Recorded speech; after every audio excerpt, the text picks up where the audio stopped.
United Way of Racine County. Thank you all for taking the time out of your day and joining us today. We have Sarah and Pam here from the UW-Madison Division of Extension, which is also known as Extension Racine County. Sarah is the family and community educator, and Pam is a school readiness and family resiliency educator. So welcome, ladies. Could you please tell us a little bit about your organization, maybe specifically mentioning your mission and vision? Sure, I can do that, Stephanie, and thank you for having us today. So as you said, Extension is a division of the University of Wisconsin-Madison, and we have existed in the community for over 100 years. And Extension's mission is really rooted in the Wisconsin idea that people can access university resources and engage in learning wherever they live and work in the state of Wisconsin. So essentially, Extension Racine County is the community education branch of the university, and we bring those university programs and resources to the local communities. And then also I should mention that Extension is also a part of Racine County. We actually fall under the Human Services Department, and this is a really important partnership that really helps to further ground us in the community. Okay, that's great. Well, what people do you serve in the community? Sure. Well, we serve people of all ages. So just, so like Pam and I work under human development and relationships, which means that we work with families and we do parenting education. But when I talk about like our Extension Racine County offices, we have other programs that we offer as well. So, like I said, we serve individuals and families of all ages, and we have community education on the topics of not only parenting, but also financial education, health and well-being, nutrition education. We do positive youth development programs too, including the 4-H program that some people might be familiar with. And then we also have programs in regard to agriculture and horticulture. Wow, that's a lot. What is the overarching impact that your programs have on our community? Yeah, that's a good question. So when I think about the impact that Extension Racine County has made on the community, I think about the steady presence that Extension has had over time, that all of our current programs are really built on that community trust that we've built in the past and all the partnerships that even came before Pam and I. So I think that Extension makes an impact really through our partnerships. And these partnerships are really vital to all of the work that we do at Extension. And we are very committed to working collaboratively with other organizations in Racine County. I feel like it is very rare where we will just offer a program on our own without being in partnership with some other organization. It could be the libraries, it could be schools, churches, veteran serving organizations, all sorts of places. Essentially like the community is our office, is the way that we see it. And then another way that I think Extension makes an impact in the community is by being responsive to the changing needs of the community too. So we really want our programs to be relevant and meaningful to the individuals and families that we're serving. So, we're always interested in learning what those changing needs are of families in the community so that we can keep engaging with them in different ways so we can meet those needs. So we'll talk a little bit about, you've talked about your organization, but now we want to focus on one of the programs. And so we're going to talk about the Early Learning and School Readiness program. Can you give us a brief history about this program specifically? Sure, I'm going to jump in here. Extension has been receiving funding for the Early Learning and School Readiness Project since 2017. We began with a focus on providing parenting workshop series and continuing education for early care and education providers, and also parenting education for those involved in the legal system, meaning those who are incarcerated. And our focus has continued in these areas, although we have expanded our reach through creating some new partnerships, and so adapting our programs to better meet the needs of families. For instance, like I said, originally we offered one parenting workshop series, and we found that remote parenting education is very helpful for families, and also a shorter time limit or a time commitment. So we are offering some 1 hour remote programs that make it much easier for parents and caregivers to participate. Yeah, I imagine it takes travel time out, and people are able to get that in. What benefits do you see from being a United Way partner? Sure. Well, I think there are so many benefits from being a partner with United Way. There's one benefit that I really that comes to mind when I think about this, though, and it has to do with like the creation of the impact areas, because I think it helps us as organizations to think about our programs in a broader context and really to think about the important role that each individual organization plays in creating positive change in the community. So, for example, so I'm thinking about our parenting programs that Extension has offered for a long time. However, by being a United Way impact partner, we have really honed in our parenting education programs to focus more on that school readiness aspect of things. So we're much more intentional about providing parent education that really aligns with ensuring that children are learning those skills that they need to learn to be ready for kindergarten, such as those social emotional skills and early literacy. So I think that just really helps to align us as a community and just keeps us moving forward in this area. Yeah. What in the program, can you give us an example or speak a little bit about what it's like to be a participant or client in your program? Sure. We offer programs in our community throughout the school year. And families have a lot of option. They can attend as many or as few programs as they would like. We'll have families who don't feel like they can commit to a series of 5 or 6 workshops, but then they will end up taking several of our 1 hour sessions based on what fits with their needs. In the summer, we shift our focus to community outreach. We have great partnerships with our local libraries, and we offer a lot of programs in conjunction with their summer reading programs. Now, as I said, we also offer parenting education in correctional facilities.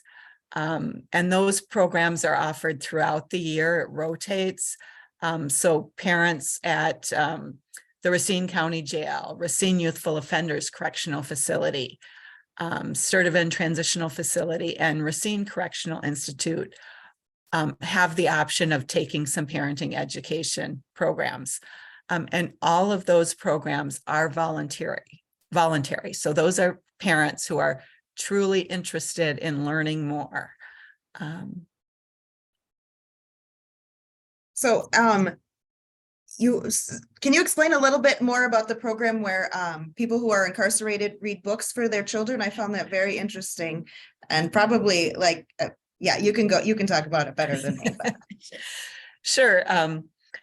One fact that research has shown is that when parents have a strong connection with their child, it can reduce reentry into the legal system. And so we want to maintain and strengthen those parent-child relationships while the parent's still incarcerated. So parents can participate in a workshop about the many benefits of reading. And we also talk about interactive reading, asking questions, using dramatic voices, making the reading really engaging for your child. And then the parent is able to select a book they think their child would enjoy, and we video record them. And so the parent, it's just one of the coolest things I do. You know, the parent gets to say hi to their child. They will often use the book as a teaching tool about sharing or, you know, not getting frustrated and trying hard. You know, they're using these as a way to connect and also as a way to parent their child. You know, I want to teach my child something. And then as part of this too, of course, we do connect with the caregiver, because we don't want to just send that. We know in many instances, this relationship between the parent and the child is critical. And we want to make sure that it does no harm in those rare instances that there may be difficulty in that relationship. So it's been a wonderful experience. Both the parent who's incarcerated and the caregiver are just so thankful and tell us how meaningful it is for the children. We have often heard that children will sleep with the book they receive from their parent. So just incredibly meaningful. Yeah. Yeah. So then you spoke a little bit about the impacts on participants as in the incarcerated people. What about the other programs that you offer? What are in the school learning and readiness? Mm-hmm. You know, the comment I hear most often from parents and caregivers after taking a workshop or a series is they feel less stressed. You know, they're relieved to learn that, you know, navigating this parenting challenge is not just something an issue for them, that a lot of us find this challenging. So the first part is they feel less alone. They feel more confident in their role as a parent. They learn more about child development, and so they're able to set expectations based on their child's not only developmental level, but their child's skill level. They learn some strategies that they find work well for their children. So overall, they report that these strategies are effective, and they see improvement in their children's behavior. You know, so again, that confidence improves. You know, I did share a little bit about parents who are incarcerated and how they respond. And, you know, they have all those benefits that I see. And another benefit I see with those parents is they have this huge sense of relief. Mm-hmm. They feel empowered. They recognize that even though they're separated from their child, first of all, they are doing some things to stay connected, even though they haven't recognized it until we talk about it. And by you know, all of us talking together, they gain some more ideas of things that they can do to stay involved with their child and maintain or build that relationship even while they're separated. Those parents report feeling more hopeful and more motivated to maintain that relationship. They don't feel like it's a lost cause anymore. They feel like they can make a difference even though they're separated. I recently had an administrator at a facility tell me, you know, that she sees this carry over into the atmosphere in the facility. It makes a difference in the relationship between the residents in the facility because they're feeling more positive about themselves. But they also notice that it makes a difference in those relationships between the residents and the staff. So huge difference. And I do want to share another story. I think those are really powerful. Yeah. I don't often get to see the impact. I typically hear about it from the parents or caregivers. But I do a workshop at a correctional facility where the parents take a parenting workshop, and then a few days later, they have a special visit with their child. So we'll have like 8 parents and their children come for this special visit. And we have some special activities planned. And really the goal of it is the parent gets to practice those skills we've talked about right away with their child. And I get to attend, so I can coach the parents, I can use encouragement with them, and also I get to model those parenting skills that we want to see these parents using. And it's just fun to watch. The parents are using encouragement. They're redirecting their child. They're offering their child 2 choices. And what I just find wonderful is the parents are surprised and delighted when their child responds positively. And so it's just incredibly confidence building for the parent. Their skills are increasing, and that relationship between that parent and the child that we know is so important is really strengthened by this activity. Yeah. Yeah. So I could talk all day about it. So, I mean, what are some of the other program, or you're in the early learning and school readiness? What are the other impacts or changes that you know of in the community that are happening because of the programs that you're running? Okay, as Sarah mentioned earlier, almost all of our work is with community partners. And the benefit of that is we can each bring our strengths to the table. Our partners are working with families who have specific needs that they would like addressed. The parents have specific interests. And we can fill that role. We can offer programs that meet those parents' needs and interests. We have the resources from UW-Madison to help us meet those needs. Our programs are evidence-informed, which we know are of greater benefit to families. They're proven. And I have a few examples for you. We receive referrals from Racine County Human Services for parents who really need a little extra support in their parenting skills. Those parents often participate in our Positive Solutions for Families workshops. And we have those other 1-hour workshops that they may take several of those if they fit the needs of that family. Another example is our partnership with RUSD. Every summer, we meet with their early learning team to determine what parenting programs will best meet the needs of those families. And then together we plan our programming for the year. Teachers are our champions. They let parents and caregivers know about these programs, know the benefits that they've heard about. And so together we are able to reach a lot more families.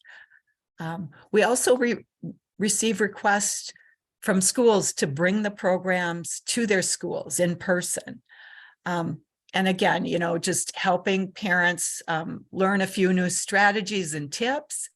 And the benefit of that in-person programming is building that connection between parents, between families, because, parenting is hard work. And when these parents can be around other parents who have children of similar ages and they're in similar communities, we're starting to build those supports for those families. Yeah. I get it. It is hard work. It is really hard. Are there any misconceptions or unknowns about your organization that you would like the community to know? We have a few of those. We talked about we are part of UW-Madison, which can be really confusing because we're thinking UW-Madison, we're thinking these are people at Madison on campus. But we are that community education arm that Sarah mentioned. And so we are here in Racine County offering these programs in our local community. Almost every county in Wisconsin has an extension office. We all have that same mission that Sarah mentioned, but each county adapts to the needs of the community. So our programs are going to be different than other counties, based on the needs that we hear from families and also what we hear from our community partners. So that would be one area of confusion. And another area that Sarah alluded to this too is, there are many parts to our education. People are often familiar with 4-H. They may not realize that's a part of extension, but we have all those other programs as well. We have food-wise nutrition education. We have the horticultural program. Some people are familiar with Master Gardeners. We have that positive youth development. So we have a lot of different education that we offer here in the community. And people may know pieces of it, but they may not know how we're all related. Yeah, yeah. How many people work in Extension Racine County with you? Average, maybe. Like, is it 5 or is it 100? Yeah, we're a smaller office. Okay. Right now, I would say we have, what do we have, about 3 educators, no, 4 educators right now. So we've got 2 in human development and relationships, that's Pam and I, and then we have a 4-H educator and a youth development educator. We do share a horticulture educator with Kenosha County, and I believe he's in Milwaukee County as well. And then food-wise kind of goes between the 2 counties. And I can't remember exactly how many educators they have, but probably about 8 educators. So, yeah. That's what I would have guessed too, Sarah. Yeah, so we are small but mighty. Yes, yes. So I know you talked about some of your partnerships and resources in the community that, help your organization achieve its goals. Can you specifically talk about a few more of those? I know you said the library is a big one. What other ones? The schools, I mentioned RUSD, but we do partner with other schools as well to provide programming. And also, they let their families know about our remote programming. We work with, Child Protective Services. They will refer. And then, of course, all the correctional facilities that I mentioned. So we work with many different partnerships. Really, those are critical to our success. We also work with many family serving nonprofits. And all of that kind of informs our work and what types of programming we offer and where we offer. So we do, we listen to the community, our partners, as well as families, to determine what topics are going to be most valuable for families. What formats do they prefer? Beyond our remote and in-person programming, we also have online resources for families. We have short YouTube videos, I would say close to 100 on all different parenting topics. We have an Instagram, we have tip sheets on our website that cover many different parenting topics. So we have lots of different formats so we can reach families in whatever format is going to be most helpful and most convenient for them. When we talk about in-person programming, we want to look at what locations are going to be more convenient, what barriers are there that we can remove, so that these are all accessible to families. So we really rely on our partners to make these programs work. Yeah, for sure. I think that's an overarching theme that we hear all of the time. Like, none of us are good at everything, but we can always find someone who has specifically knowledge and knows how to do something. So, how can community members get involved with your organization? Just sharing about our programs is very helpful. Not only our in-person and remote programs, but our resources that we have online are great resources for families. So that is very helpful for us. And also, please, if we can partner to support families better in our community, that's what we're here for. Yeah.